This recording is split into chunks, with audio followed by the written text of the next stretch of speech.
good, y'all? It's the Demouchets React, and we're back with another video. Who we got today, C? Today we're back with another American reaction. So excited about this video. If you're new to us and we're new to you, make sure you scroll down, hit that subscribe button, and turn on the post notification bell because we're on the road to 200K.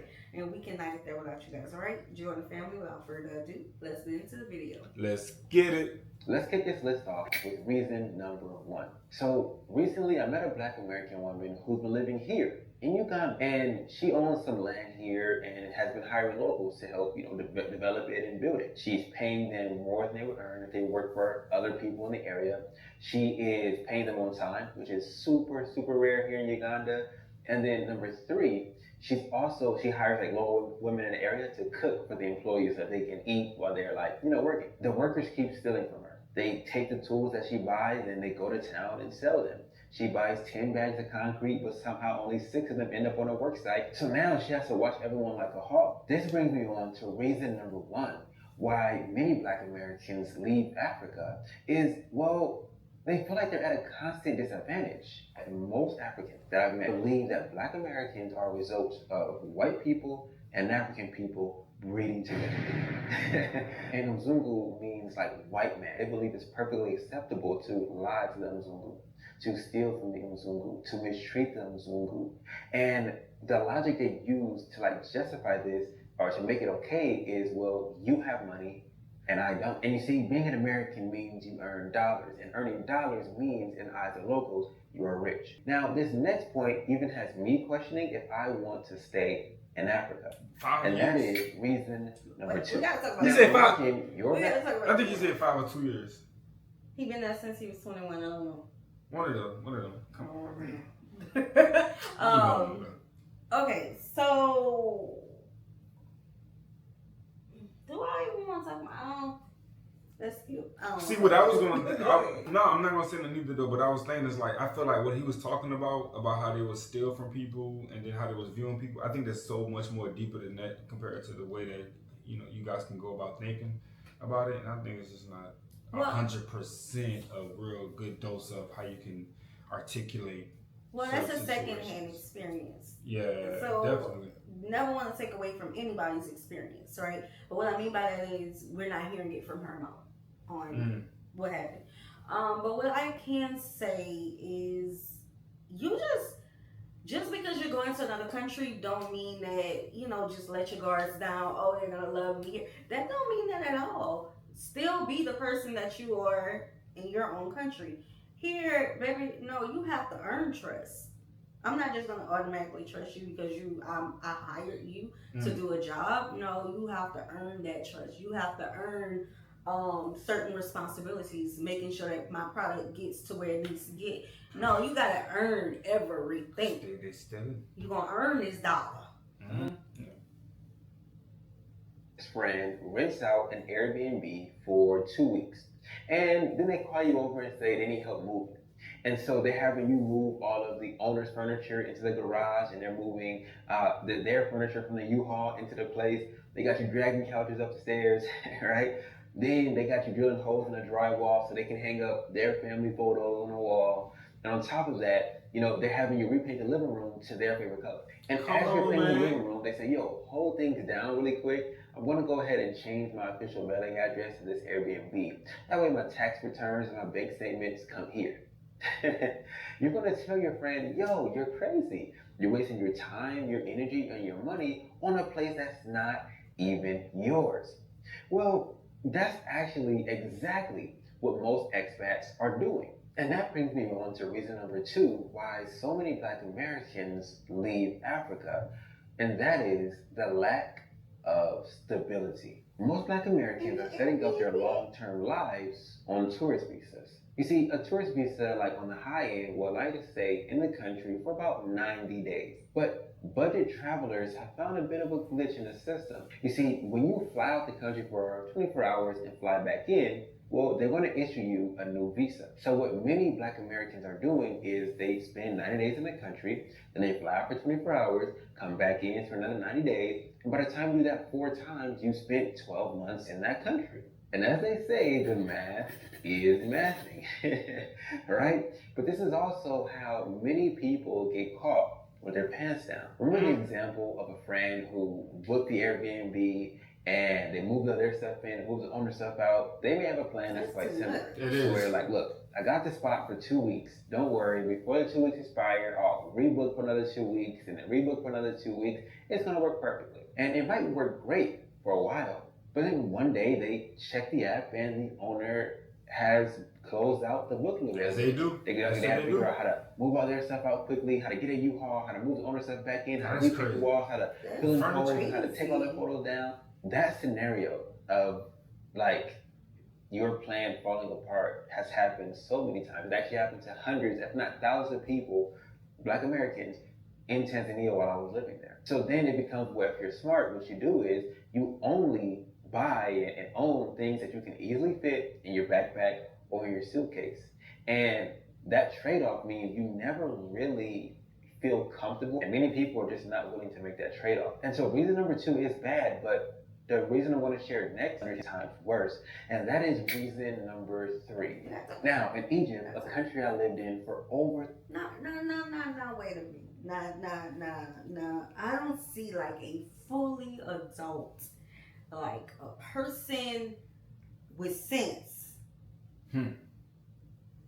going to another country that they're moving to, staying in an Airbnb, moving the owner's furniture out of their Airbnb, their home, putting their stuff up, painting, putting stuff on the wall, and believing that that's their place. Turning the Airbnb bill into a rent. Huh? For 2 weeks straight. Every 2 weeks you just pay that little bill. And you're gambling with booking. Oh, that part is crazy. I would have, yeah. Because once they, mind y'all, whatever the host on the Airbnb say over the phone to the folks, would that be handling their paperwork and all that stuff, they're going to side with them every time. Yes. Nothing you say that you're going to be putting teeth in there to get them to believe you, because at the end of the day, it's what? It's the host's last word. That's their home. It's their home. They can say what they want to the people and be like, hey, whatever they talking about, they saying, it's not what it is. I want my money back. Or they ain't getting the refund. I cannot believe people are doing that. Yeah. That's too much work. Why? All of that just to say that this is my place and it's not your place, it's an Airbnb. Why not just go rent? Like, is people really moving out the country to do that? And then they have a problem with settling? That would be an issue. That makes no sense to me. That's what y'all telling people to do if they go out the country, to get an Airbnb, move all y'all stuff in? What's I hope wrong? Not. What's wrong with just, temporarily staying in an Airbnb with the owner's stuff and not truly moving in, because that's not your apartment or that's not your house? Or that don't make no sense to me. Just wait to move in.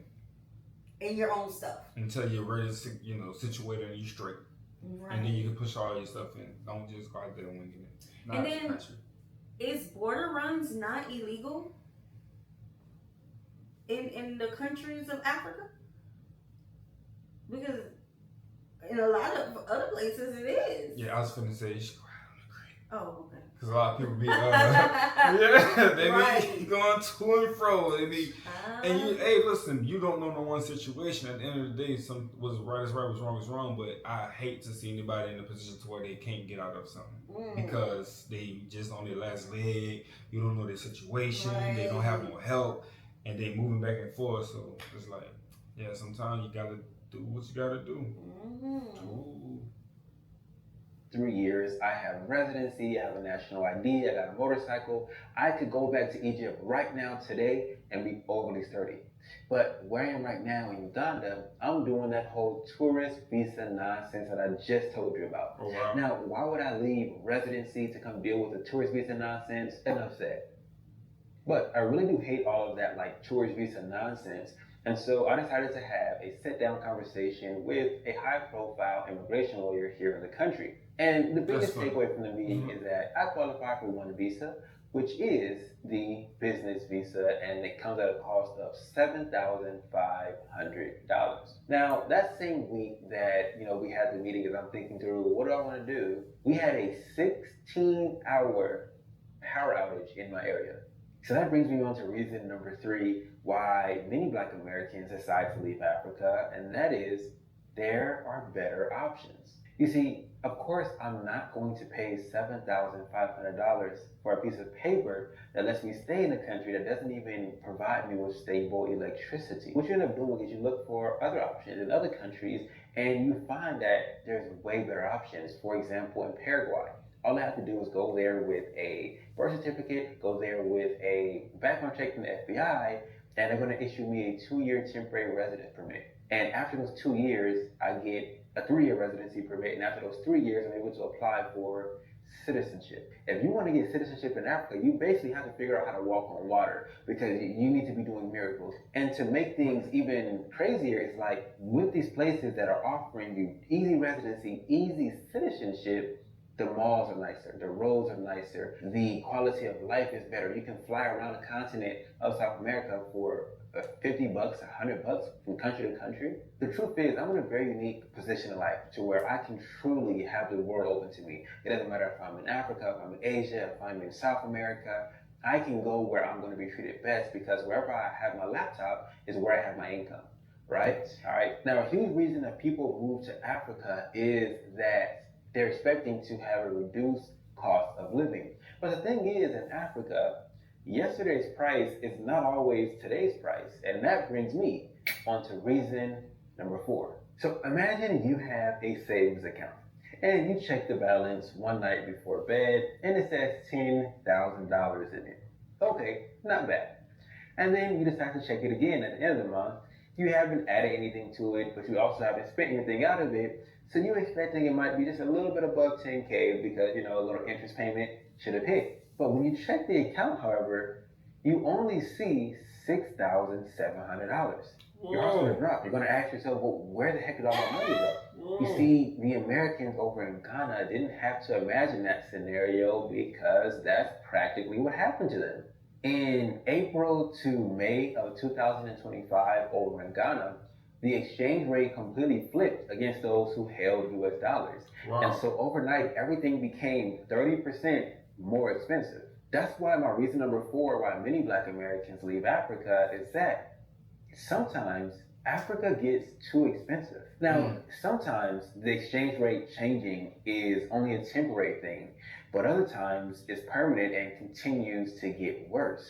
And so many people have like this false concept that Africa is cheap. And Africa is only cheap if you're going to live like a local. But for those of you guys who are watching this video on your 55-inch TV screen or your brand new iPhone, you're not ready to live like a local. And so Africa will not be cheap for you.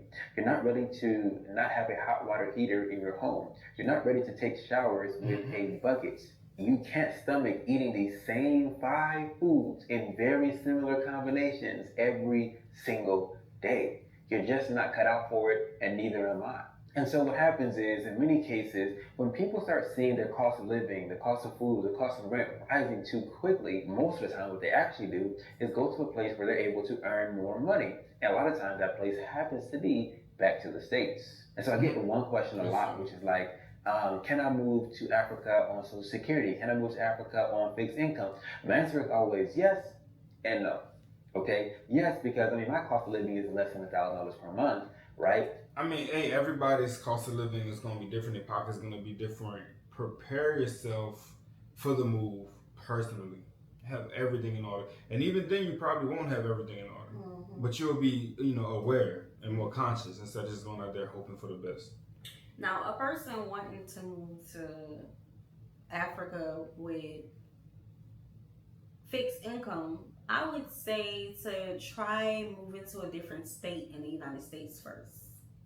Because there are places that may have a low cost of living that, if you can't make it there, maybe I would not try to move across the water. That's how it be. Okay.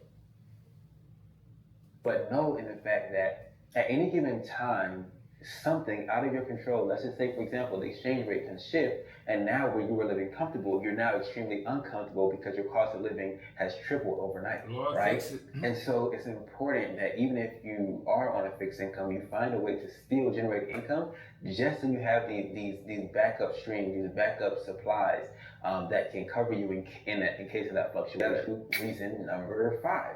I remember everything that I heard about South Africa before I visited. That it was expensive, that it was dangerous, that it's just like America, but in all the wrong ways. And those things kept me from visiting the country for a super long time. Oh, wow. But eventually I did go to the country, basically because I was forced to, right? I wanted to go to Kenya, but ended up having protests at the time. And you see what y'all be doing? Y'all literally will put a whole person's dreams on pause because of the stuff y'all are fearful about. Yeah. But you have, especially on the internet, you have to be a person who is firm in your own beliefs, your own morals, your own mind. That part too. The comments is nice and all. Yeah, yeah. But you have to have your own mind. And some tough skin. Yes. Yeah, because their words can cut deep and you'll be sitting here saying, you know, I was going to do that video, but nah, I think they're right. Yeah. They negative comment about me is right. Right. Let me go ahead. One day they love you, the next they don't. True. You lose 1 subscriber, you gain 2. South Africa was open, it was free, and it just seemed like the next best choice. But when I got out of the OR Tambo International Airport in Johannesburg, South Africa, it was nothing like I expected. Which brings me on to reason number 5, that many Black Americans leave Africa, and it's because it's not what they imagined. Thankfully for me, my time in South Africa was completely different, but for all the right reasons. I actually left that country, now ranking it like in my top 2 favorite countries I've ever visited. But many people actually watch videos that talk about an African country, painted as if it's all rainbows and sunshines, but when they get to the country, it ends up being a lot of power outages and cow poop. And as a result of that, it's not what they signed up for, it's not what they anticipated, it's not what they wanted, and so they leave. And they leave in a super, super disappointed fashion, and they end up usually painting the whole continent of Africa with a bad lens because they feel as if they were lied to. I just told you about some of the biggest cons you're going to deal with when you decide to move to Africa. For me, the pros of living in Africa far outweigh the cons. We're gonna stop right there, man. Make sure you guys go check them out. And I think we've said this before plenty of times, actually. You gotta do your research. Yeah. Everything is not gonna be roses. There will be some hiccups. You just gotta know what those are so you can be comfortable and be aware. That's it. Yeah.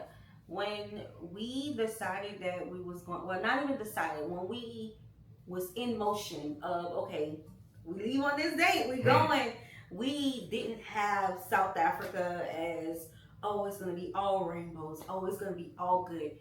No, we didn't know what to expect. Yes, we have talked to so many South Africans online. We have talked to people who have been to South Africa. We have all of this information. We did our own research. But at the end of the day, we're going into this as adults, and we're also going into this as a family. We have 3 little ones we were going with. Okay, so we knew that in our mind, we're going to have a good time. We're going to take it for what it is.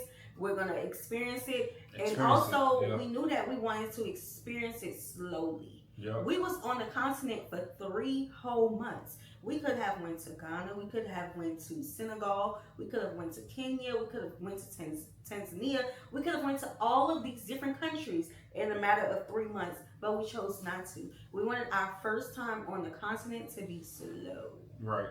Because we wanted our children to get adjusted to being on the continent, being around people who speak in a different language than them, being in a whole different area of the earth, right? So ours was very slow. Yeah. Slow. And we had good experiences. We had some negative experiences. I got sick a couple times. I kept getting sick, huh? Me and Sienna kept getting girl sick. And you got sick mainly. Everybody else probably got it once from the altitude sickness, but that's about it. Yeah, we got off the plane. Yeah, but we just wanted to experience it for what it is, and that's regardless if it was an African country or a European country or an Asian country. We're going to a place for the first time. We want to experience that place. So we don't want to experience United States in that place. We want to experience that place. Right. And we didn't go there with a mindset thinking that it was going to be all these hiccups and these problems that could occur. We really went up there thinking positive, wanting to have fun, and wanting to be the best that we can be out there and experience as much as we can. And I think that kind of kept us in a comfortable situation. Now, we're not delusional to problems, but we also not going to sit there and think that it's going to come and creep upon us and just mess up everything that we came out here and planned to do. So we didn't put that in the front of our mental at all. We just had fun, experiences with our kids, and really just had fun for it. That's what it was. And I'm gonna end on this note. I think by us taking a slow approach, by us spending 1 month in each place that we went to, we were able to do everything other than a couple things we did that we wanted to do. Like the only time we really didn't do that was Cape Town, and Cape Town, y'all already know. Yeah. We was over the trip at that point because my grandmother, right? And the weather. But anytime there was something that we planned to do and we couldn't do it on this day, we were able to do it on a different day. So we were still able to have that experience, other than if we was just there for 2 weeks and, we can't do it because we're only there for 2 weeks. Yeah. So, all right, y'all. Hope you guys enjoyed this video with us. Be sure to subscribe. We'll see you soon. Peace.